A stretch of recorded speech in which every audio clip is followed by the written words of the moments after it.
This video is based upon true events. Some details and images may be enhanced by AI or dramatized for storytelling purposes. Don't treat this as a documentary. In the early 1800s, a dark chapter in American history unfolded. Entire native nations were forced from their homelands and marched hundreds of miles west.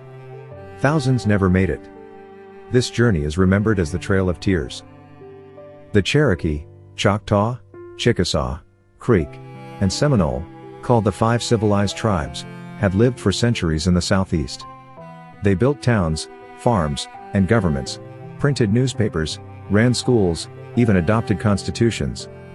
But to white settlers, that land was more valuable than the people on it. After gold was discovered in Cherokee territory and cotton boomed in the South, pressure mounted.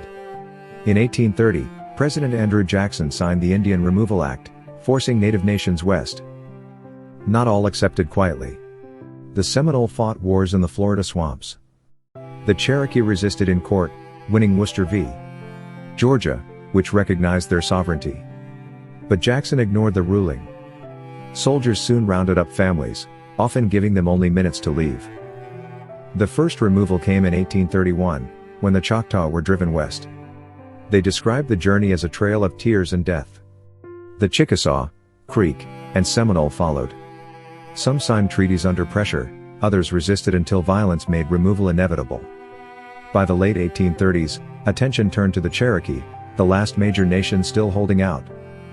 In 1838, U.S. troops forced about 16,000 Cherokee into crowded camps where disease spread quickly.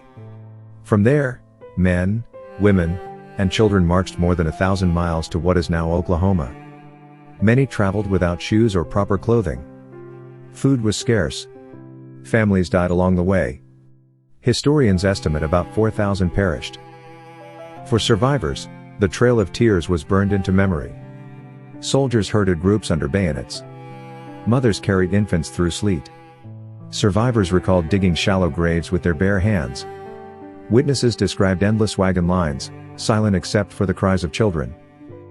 It was not the end of these nations, but it ended their life in the Southeast. In Indian Territory, they rebuilt schools, churches, and governments. Yet the trauma lingered, generations carried the memory of loss. Today, it is remembered through historic sites and cultural revival, keeping alive languages and traditions once threatened with erasure. The Trail of Tears remains one of the darkest chapters in American history, born of greed and injustice, but also marked by resilience. To remember it is to honor those who walked, those who died, and those who carried their nations forward.